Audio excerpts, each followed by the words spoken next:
we'll just get rolling because we didn't. I got us hard out. We got plenty of time, but all right. So another side dish. This one is a Vincent Price movie. Or that was the one I just put up. Oh my God, I've gotten confused. Sorry. This one is an M.R. James story, Curse of the Demon. A really interesting public domain movie, I thought.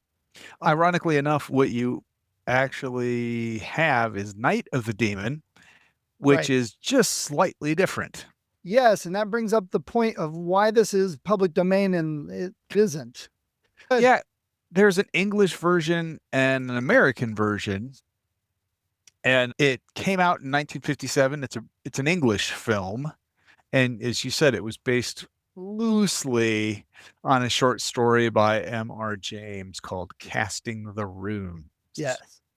Which, if you don't know M.R. James, he's one of those old authors that's been gone a long time, but there's a lot of people that reference his work as being something that inspired them when they were younger, people older than us in that. And he has huge collections. When you see those big collections of stories, it's 3,000 stories for a penny. It's because they're all public domain, but he Yeah. usually has a very large section in it. It was originally 96 minutes long, Pretty which fun. in modern parlance is the perfect time for a horror movie. When they were going to release it in the United States, they decided to cut out 14 minutes. So it was 82 minutes long when it released in the States, and it was called Curse of the Demon because there was already another movie out there called Night of Something. They didn't want them to be confused. Okay. The version we saw was the unedited version, the British version from 96 Got to or be the 90s. better. Come on, if you're cutting 14 minutes out, the story moved along pretty good as it was. It did, and this is a pretty widely acclaimed film. Martin Scorsese listed one of his top 10 films, and it has 100% rating on Rotten Tomatoes. This is a well-loved horror film from 1957 or whatever. Yeah, and we talk about special effects from the older times, especially the old silence we've watched. But this one, the first thing I was realizing was, wow, the demon looks really good for 1957. Well, the funny thing is, the demon wasn't supposed to be in it. Jacques Tourneur was the director. He's French. He was born in 1904. He died in 77. He did, I don't know if you've ever seen it. I was just always a big fan. I saw it on one of those Saturday morning, the 1942 film Cat People. Oh, yeah. Yeah, that was him. Yeah, Super Rose played that occasionally. Yes. I met him. Oh, okay. Not Jacques Tourneur, though. No, no, no. But I wonder, he said you died in 77. I wonder if he got to see Star Wars. Oh, good question. He wanted to hint at the demon or maybe just show little bits, but not the whole thing because he thought that kind of ruined it. That's Which yeah.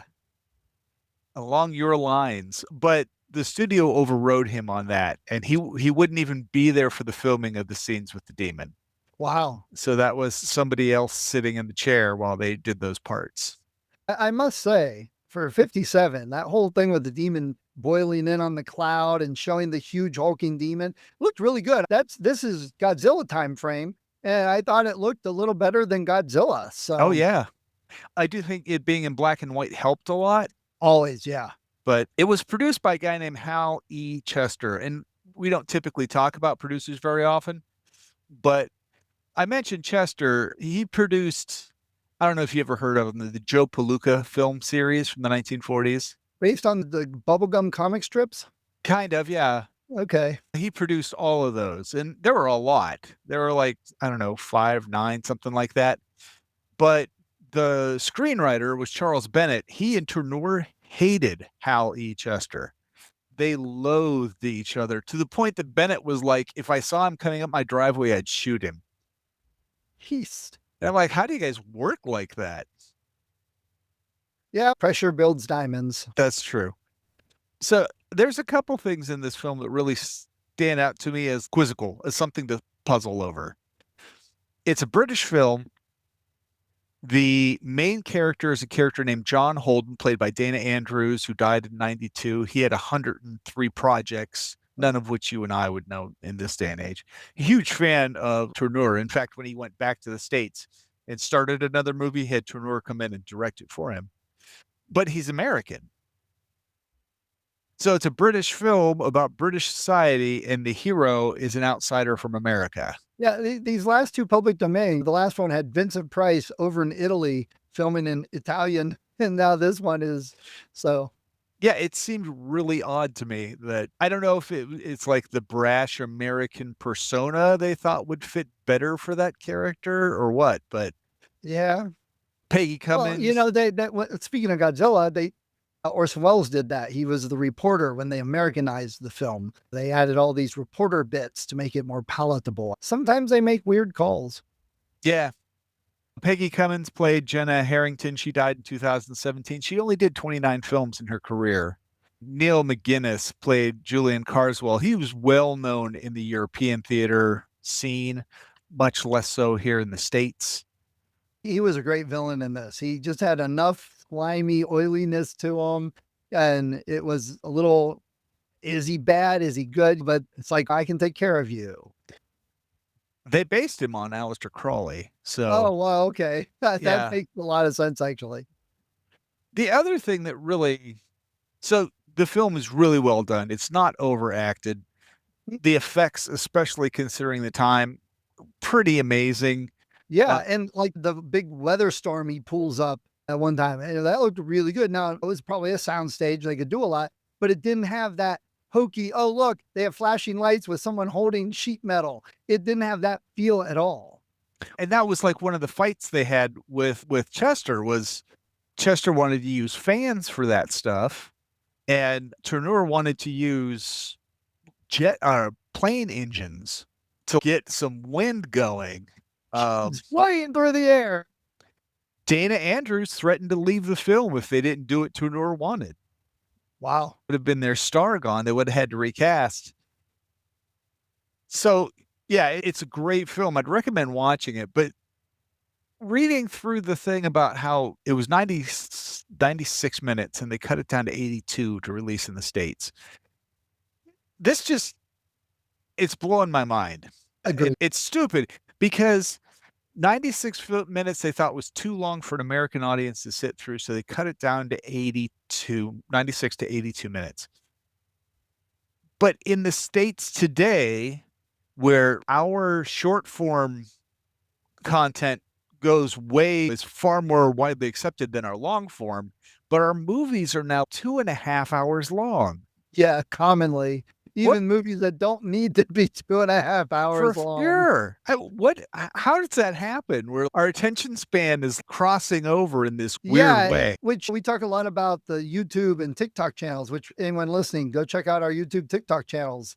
But the clips do well, the short 30-second clips do well, but the longer stuff doesn't do as well. You think we're losing our attention, but then you go see a movie, it's you better take a pee break first because you're going to be here until it's dinner time. Absolutely. It like so right now the Superman movie is out and the Fantastic Four movie is out. We went to see the Superman movie once. It was sold out, so we watched 28 years later. We went back to see it later and we got in to see it. But when I was looking for times, I was like, "Oh my gosh, the Drive-In is doing the Fantastic Four and Superman Yeah. as a double feature." What you'd be leaving at what, 4:30 in the morning? That's insane. Yeah, it's crazy for that sometimes. It's funny you say that though. This we watch a lot of these movies. This is one that's like, why has nobody redone this movie? It's already a good story. It's already a good movie with modern, if they do it right with modern techniques of the special effects and stuff, could be a pretty fantastic movie. And it would be 2.5 hours long, It probably. would. It I could would. see it doing that. Yeah. I honestly think so. The whole gist of the story is you have this stoic non-believer who ends up believing wholeheartedly in what's happening. But A little bit of a almost Hitchcock twist at the end, how they end it. yeah, but I think it's one of those films that we did one earlier, the German expressionist film, The Cabinet of Caligari, Yeah. that is held in such high esteem that I think filmmakers are scared to do them. You know what I mean? Which I understand. But the ones that are getting old enough, I think, could have a good because the only people that know some of these are the film students, Yeah, the ones yeah. out at the film school in LA. They know it. A few podcasters like us know it, but general public doesn't. I'm surprised some executive hasn't snatched it up. And again, we look at film remakes and stuff a lot. They can make a remake and I can like it or not, but that doesn't change whether I can like or not the old one. And it might draw attention to this old classic film and bring it back around. There's plenty of theaters. Colin found a theater in Baltimore that's all they do is show this classic movies and less popular movies and stuff. I got a membership. Yeah, I remember when I was at Case Western at Strosacker, every year they would show Casablanca.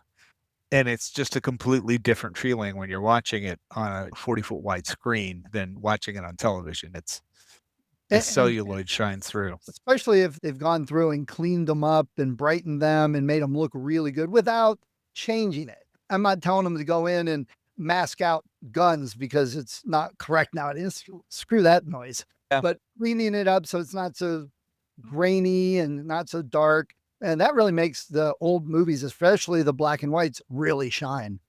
So, and if any burgeoning directors are listening to this, is what I suggest. If you're going to remake this, do it, but rename it something else. That's not a bad based on a book. Because The Last Man on Earth, which you just mentioned, it basically was remade as Omega Man and then remade as I Am Legend.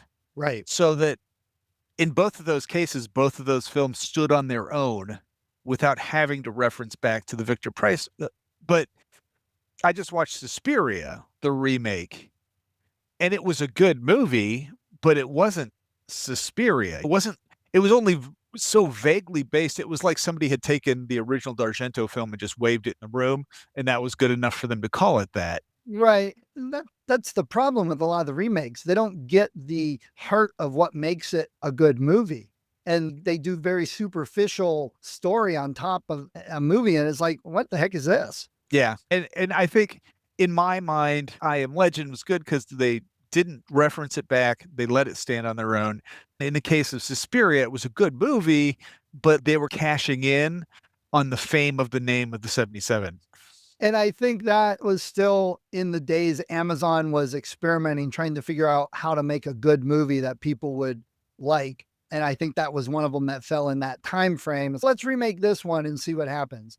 Which I'm glad they did those experiments because now they have the James Bond license and they're doing a James Bond show. So that's one I love the corniness, campiness, and fun of James Bond that they could screw it up in multiple ways. They can make it too campy or they can make it too serious. It doesn't need to be either of those. So we'll see. Yeah. So if you're going to do it, call it something like The Demon Face Train or something like that. Just, let it stand on its own. Don't cash in on the value of the name from way back when. Yeah, read the story and find out exactly what made it good. And this is good because it does talk a bit about, like you said, casting the runes as the original story. So there's some witchcraft in there. There's some folk horror in there a little bit with mythology and stuff passed down through ages. And a little bit of this, that, and the other thing is all in here, along with a really cool demon for 57. I haven't really dug deep into this, but I came across the fact that someone was saying that this was only the second folk horror film in history after Hexen. Really? And I'm like, holy cow, can that be true? I suppose it could be. That's 30 years separated. And then if that's the case, this sparked because the 60s and 70s were rife with them. Yeah, Wicker Man and all sorts of. Yeah. Wow. That'd be interesting to do a little research on that. Dig into that a little bit. Yeah. But yeah, it still has a lot of good elements. And the end with the demon picking that guy up and eating him in half, that was really cool. Very Godzilla-like there, but. Yeah. Well, what's next for our side dish, Steve? Oh man, you had to ask. And you know what? I totally forgot to look at that. Oh, actually, I was going to put a different one up. I don't know what's coming up next because I'm failing today. The suspense, you could just leave us all in suspense if you want. Yeah, I'll dub it in. There you go. No, hold on. on our list is Faust, which Colin recommended as Oh, one of his favorite top 10 films. And there was another one, and unfortunately now I forgot it and I didn't mark it down. Like I was thinking that to get added. So when that other one comes back, I'll add that one also. So okay. Sounds good. yeah, we got Faust, and then we got the 1910 Frankenstein, which I got to start looking for to see about. That one's probably going to be a little hard to get, I think. Oh, Domain or not. I've got a question mark with House on Haunted Hill coming up, which would be another Vincent Price one. I got it on DVD if you need to borrow it. Yeah, I think I do too. It's around a lot. So. All right, so there we go. The Night Curse of the Demon. That's what the new remake's going to be called. There you go. Good one.